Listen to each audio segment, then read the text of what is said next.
The beautiful thing about yoga is that there are so many different styles of yoga. There's so many different kinds of yoga that one could practice to reach different goals. And when I say you practice different forms or styles of yoga to reach different goals, you're all yoga is reaching the same goal, to moksha or to liberation or to enlightenment. But each style of yoga has a different way of getting you there. So the different styles are for different people. And I'm going to put on my sexy glasses. And I'm going to run through 10 different styles of yoga. And then I'm going to talk a bit about the styles of yoga that I teach and the styles of yoga that I practice and the reason I practice them. The first type of yoga is vinyasa yoga. And vinyasa means to place in a special way. And in this case, it means yoga postures. Vinyasa yoga is often considered the most athletic yoga style and was adapted from Ashtanga yoga in the 1980s. In vinyasa classes, movements are coordinated with your breath in order to flow from one pose to another. So it's a constant movement of the body. And the second type of yoga is Hatha yoga. And this is what I was trained in. And this is what I teach my students. And this Hatha yoga is the style of yoga that I use for my yoga therapy. Because Ashtanga yoga is not going to be able to repair the body. The Sanskrit term Hatha is an umbrella term for all physical postures of yoga. In the West, Hatha yoga simply refers to all other styles of yoga that are grounded in a physical practice. However, there are other brands of yoga such as Kriya, Raja, and Karma yoga that are separate from the physical-based yoga practice. Yoga is not all physical, it's not all vain, we don't practice yoga to look like a porn star. Maybe I do, I don't know. Anyways, there are other branches of yoga such as Kriya, Raja, and Karma yoga that are separate from the physical-based yoga practice. The physical-based yoga is the most popular and has numerous styles. So another form of non-physical yoga would be chanting mantras, singing kirtan, singing mantras. Hatha yoga classes are best for beginners since they are usually paced slower than other yoga styles. Hatha classes today are a classic approach to breathing and exercises. If you are brand new to yoga, Hatha yoga is your best entry point.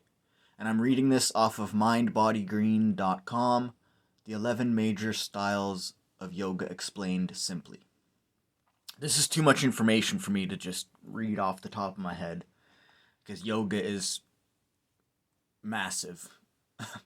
The third style is Iyengar yoga, but that's why I love it, because skateboarding is also massive. You could skateboard every day for the rest of your life, and you could never land every single trick. You can create an infinite amount of skateboard tricks because it's not strapped to your feet. You can do anything with the board that you want to and your body. It's unlimited. It's beautiful. So is yoga. And I'm so thankful that I found something that's so similar to skateboarding to replace it with. One door closes, another one opens. Iyengar Yoga was founded by BKS Iyengar and focuses on alignment as well as detailed and precise movements. In an Iyengar class, students perform a variety of postures while controlling the breath. So it's all the yoga styles are the same. You're performing the postures while controlling the breath. And the control of the breath helps to hold the postures or to move through to the next posture. How to practice Iyengar Yoga. Poses are held for a long time while adjusting the minute of the pose. So in Iyengar Yoga, you're holding the pose for a long time while you adjust your stance or your alignment. Iyengar relies heavily on props to go deeper into the poses. Although you won't jump around, you'll definitely get a workout. This style is really great for people with injuries who need to work slowly and methodically. The fourth style is Kundalini Yoga. And I didn't get along with Kundalini Yoga. Yoga gave me a lot of anxiety and it disturbed me. It disturbed my inner peace. So this practice is equal parts spiritual and physical. This style is all about releasing the Kundalini energy in your body, said to be trapped or coiled in the lower spine. And I released this energy up into the higher centers of my spine. And I felt it. And I did not feel good. So, certain styles of yoga are not going to complement certain people, but certain styles will. Yes? So you have to find the... And I'm sure a lot of people go to a... people go to a yoga class where it's mixed with Pilates, and they're like, oh, I don't like yoga. Well, you didn't actually practice yoga. You practiced someone's creation of yoga mixed with Pilates, or yoga mixed with high intensity exercise. You know what I mean? That's not actually yoga. That's someone's marketing scheme. That's someone's business that they've created, and they've said, oh, this is what I want yoga to be. But who are you?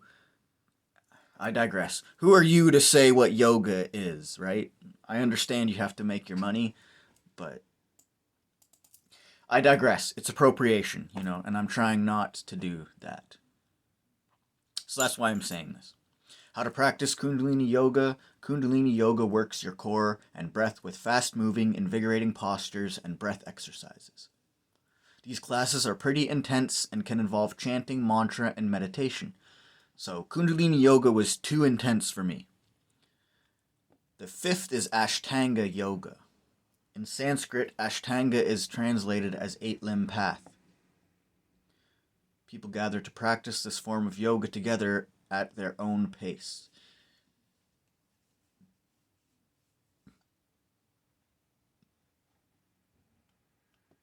Ashtanga Yoga involves a very physically demanding sequence of postures, so this style of yoga is definitely not for the beginner. It's more of an advanced style of yoga. That's what I would kind of practice.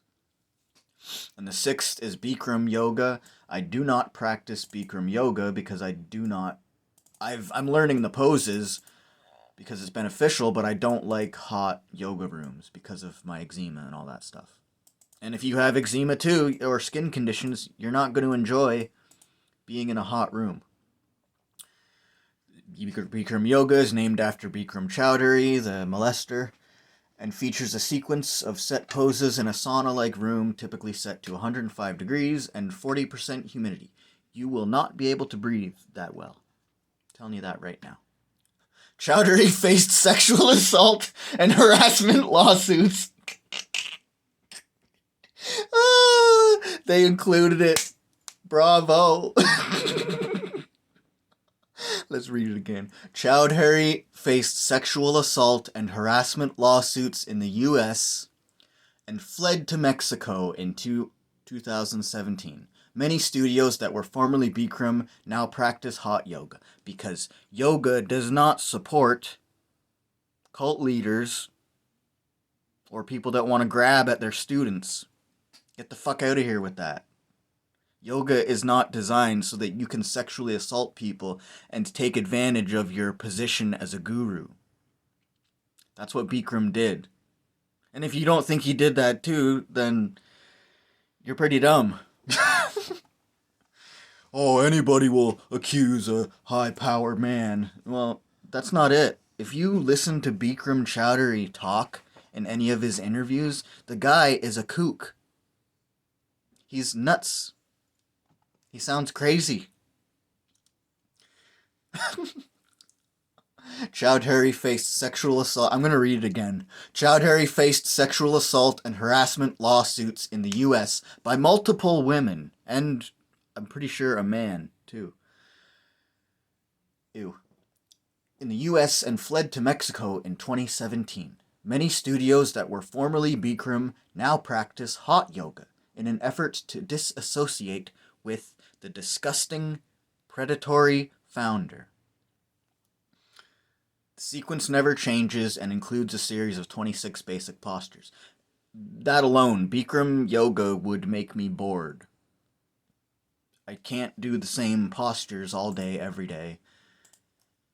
And I'm not going to do the same postures with some weird guy who walks around in a Speedo, drinks Coke. Like, how are you teaching yoga and you're drinking cans of Coke? Like, I've seen pictures of people practicing Bikram yoga in his studio, and they all have a can of fucking Coke beside their yoga mat. Coke is toxic. But I digress. My yoga teachers, we had to give up smoking, we had to give up, stopped eating meat, we had to stop doing all these things because all of these things are blocks to the goal of yoga. So Bikram Chowdhury is not actually about teaching you how to reach the goal of yoga. He's about making money and trying to get in bed with as many followers as he can. That's what he's about. Fuck you if you don't think that, because that's the truth. The dude's a creep. But I digress. Yin yoga this is also, I combine hatha yoga with yin yoga. So yin yoga is basically hatha yoga, but it's very slow. It's a slow-paced style of yoga with seated postures that are held for longer periods of time. Yin can also be a meditative yoga practice that helps you find inner peace. The inner peace that Kundalini yoga just rocked right out of me. You know what I'm saying? So I don't practice Kundalini yoga. I also have shoulder injuries, and a lot of the Kundalini exercises, like you're flapping. I think it's a weird style of yoga because you're just chanting mantras and you're like flapping your arms, and Kundalini yoga gets you high. When you have an orgasm, when you're having sex, or when you're just masturbating, that is a Kundalini awakening. But you know it's coming because you... Okay, I'm going to stop there. But you know it's coming. Right? If you're practicing Kundalini yoga, it could happen during the beginning of your yoga practice. It could happen in the middle. It could happen after. But guess what? Your Kundalini is going to be awakened. And you're not really going to be ready for it. I wasn't, anyways. But when you're having sex and you're... and you're coming somewhere, then you know it's going to happen, so you're prepared for it. So Kundalini yoga basically just gets you high. And if you have depression, if you have a lack of energy, that might help you. But if you have depression and anxiety, it might hurt you. So restorative yoga is basically the same as yin yoga, and prenatal yoga is carefully adapted for moms-to-be, is tailored for women in all trimesters, and it's basically how to teach pregnant women yoga. Anusara yoga, I've never heard of this one, but Anusara is a modern-day version of Hatha yoga, most similar to Vinyasa, in that it focuses on alignment. Jivamukti Yoga. Jivamukti was founded in 1984 by Sharon Gannon and David Life. See, there's a lot of good people in the yoga space, but there's some creeps too. So if you're a creep in the yoga space, I'm calling you the fuck out. That's just what it is. You don't deserve to have a good name, right?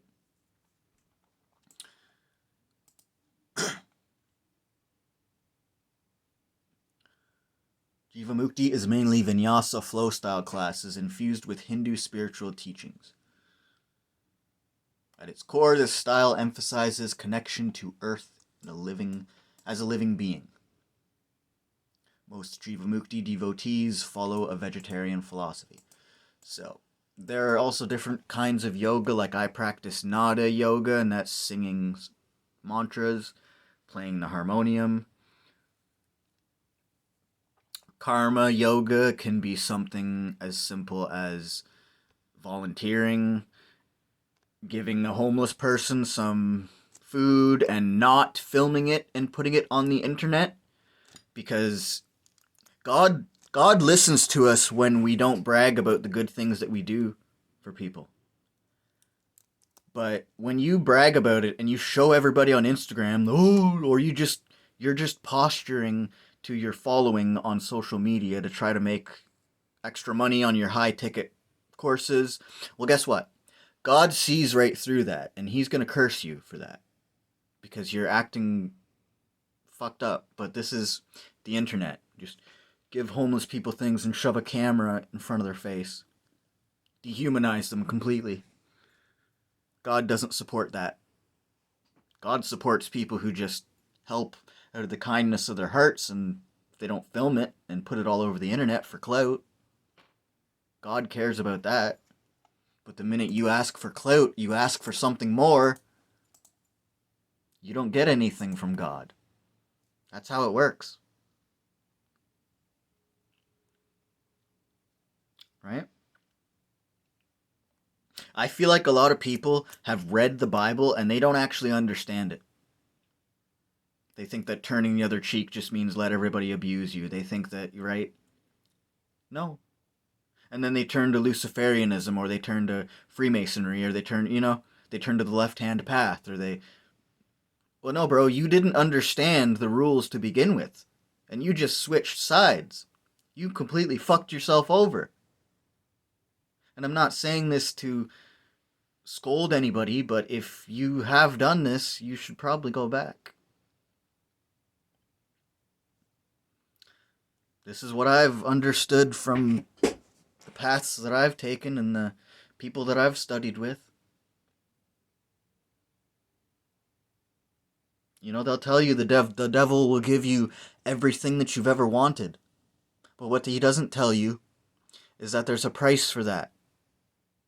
And you're not going to know the price until you get what you want.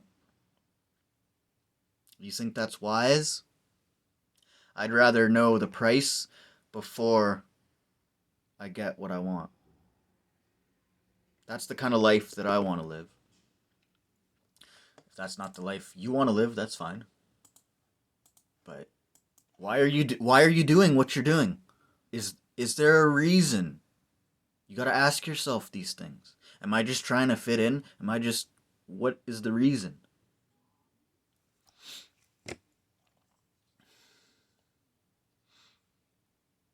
And there's other forms of yoga too. I've practiced laughter yoga, but I don't know if that's actually a legitimate style of yoga. Like laughter yoga, you get in a group of people and you don't have to be on a yoga mat. But what we did is we literally just forced ourselves to laugh. And it felt really insane.